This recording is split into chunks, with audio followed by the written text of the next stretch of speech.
Thank you. I am honored to be here today. Ladies and gentlemen, it is an honor and privilege to be here today speaking in defense of Jews worldwide and the evils of anti-Semitism. As you notice, I am wearing a Star of David. This necklace was given to me by a man during a book signing in Dallas, Texas. This necklace belonged to his wife, who died in a tragic accident. He said to me, crying, "This necklace was my wife's favorite. She died wearing it. She considered you her hero for your work for the Jewish people. I want you to have it. Promise me you'll wear it." I couldn't find a more befitting time to honor her and her memory than now, wearing this Star of David as a Lebanese, giving a keynote speech at the United Nations in defense of the Jewish people. We are here today to address the rise of global anti-Semitism. 10 years ago, Nathan Sharansky explained, classical and anti-Semitism is aimed at the Jewish people or the Jewish religion. New anti-Semitism is aimed at the Jewish state. Mr. Sharansky devised what he called the 3D test. The 3Ds are demonization, double standards, and delegitimization. Demonization is making bizarre, ugly claims that have no basis in reality. Comparisons between Israel and the Nazis, or assertions that Israel has been committing genocide against the Palestinians, are examples of demonization. Such claims are nonsense.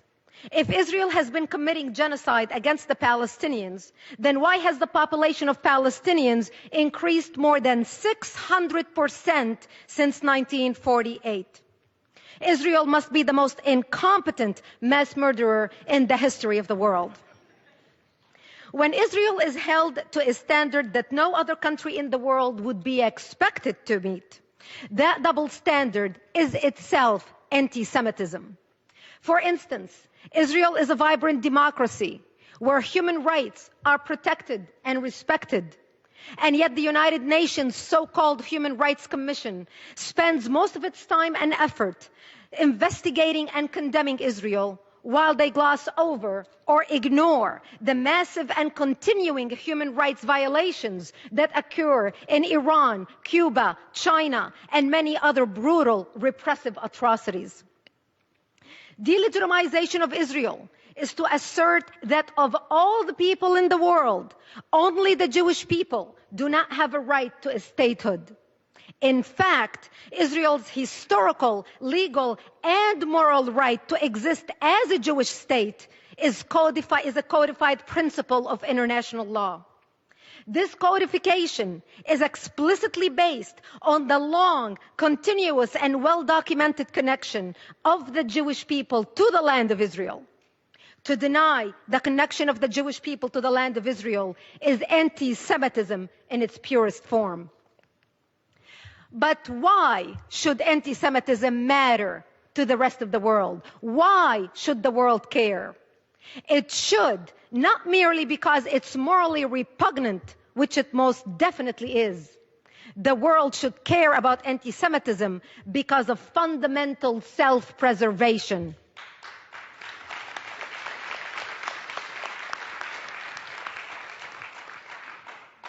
The stark truth is that the world stands at the edge of a deep, dark precipice. At the bottom lurks another Holocaust that has already begun. This time, the genocide is not only against the Jews.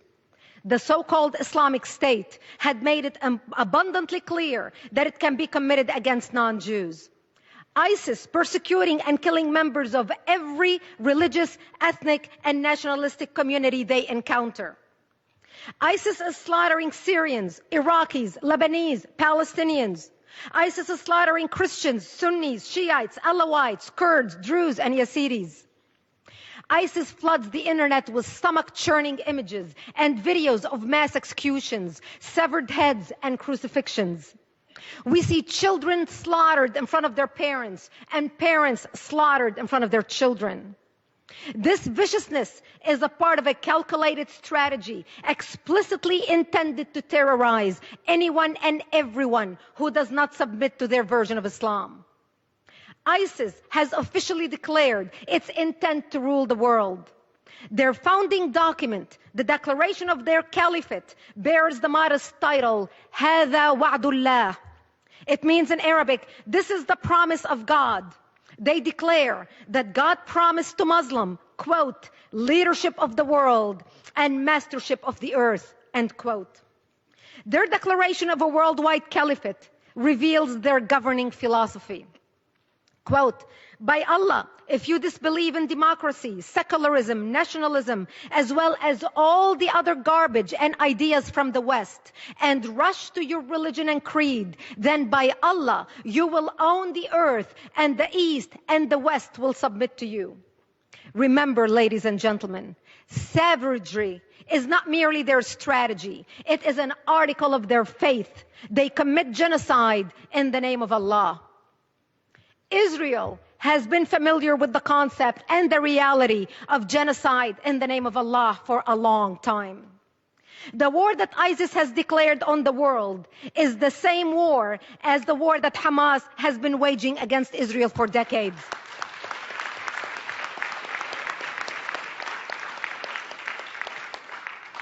The only difference, again, is focus. ISIS seeks a worldwide caliphate. Hamas is focused on the destruction of Israel. However, their motivation, methods, and morals are the same. In terms of brutal methods and lack of morals, ISIS has recently shot, hacked, and killed its way to the top of the world's terrorist organizations. Meanwhile, Hamas has been committing mind-numbing mass atrocities for decades.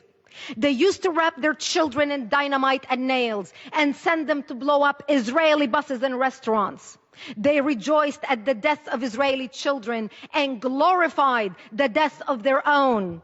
Today, they use them as human shields. I know something about children being used as human shields. In 1976, when I was 11 years old, Palestinians in South Lebanon used me and my family as human shields. They employed exactly the same technique that Hamas uses in Gaza today.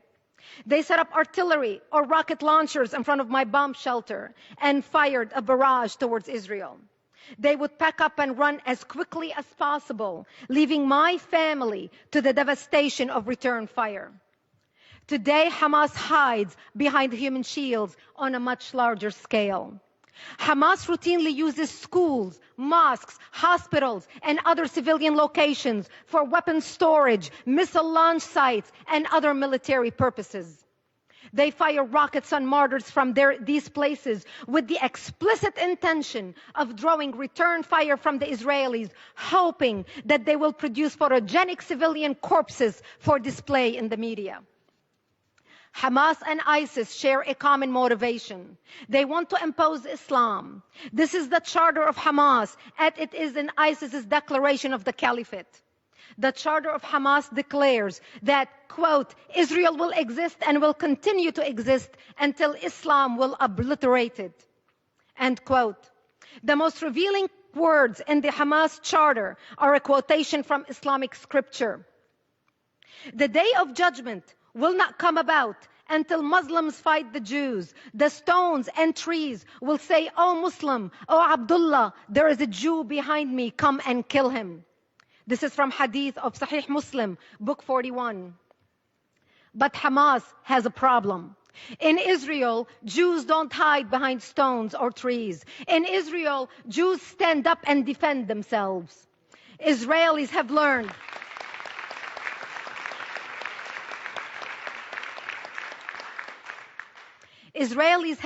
from history that if someone repeatedly says they're going to kill you, they mean it. A lesson the world is only now learning.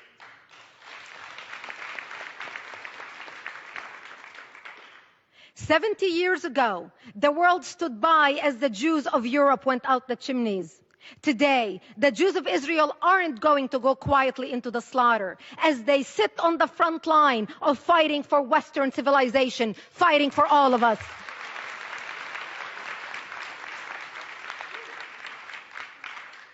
Those who seek to exterminate the Jews are not going to stop with the Jews. That should have been the lesson of the Holocaust. That must be the lesson of the rise of ISIS.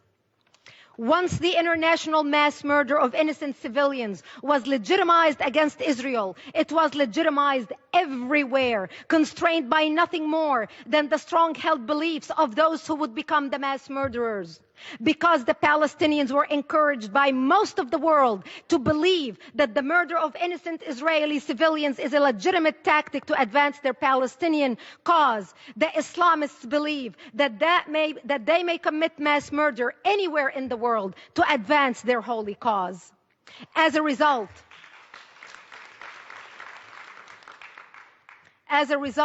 we suffer from a plague of terrorism, Islamic terrorism, from Moscow to Madrid, from Bali to Beslan, from Nairobi to New York, authored and perfected by the Palestinians. Israel and the United States are not separate targets of Islamic terrorism. The whole world is their target, and the world better learn this lesson and learn it fast.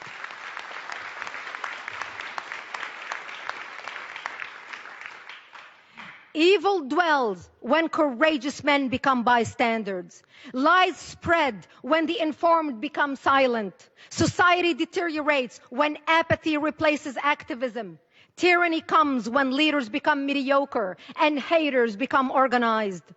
Today, we are summoned to lead in our communities and our nations. We are summoned to wake up the apathetic and inspire the despaired, to silence the liars and educate the concerned, to speak tolerance instead of resentment, forgiveness instead of revenge, love instead of hate, peace instead of war.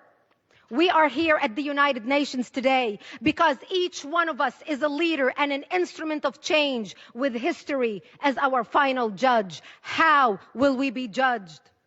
I, as a leader of ActForAmerica.org, the largest national security organization in America, with chapters in 11 countries around the world, am committed to do whatever possible we can to stand up with the Jewish people and defend them.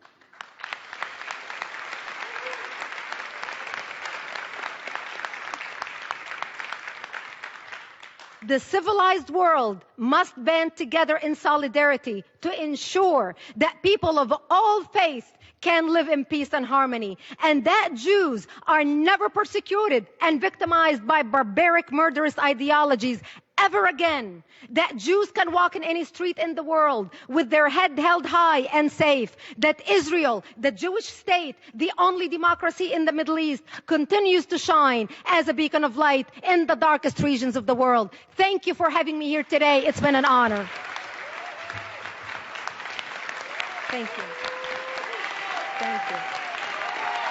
Thank you. Thank you. Thank you. Thank you. Thank you.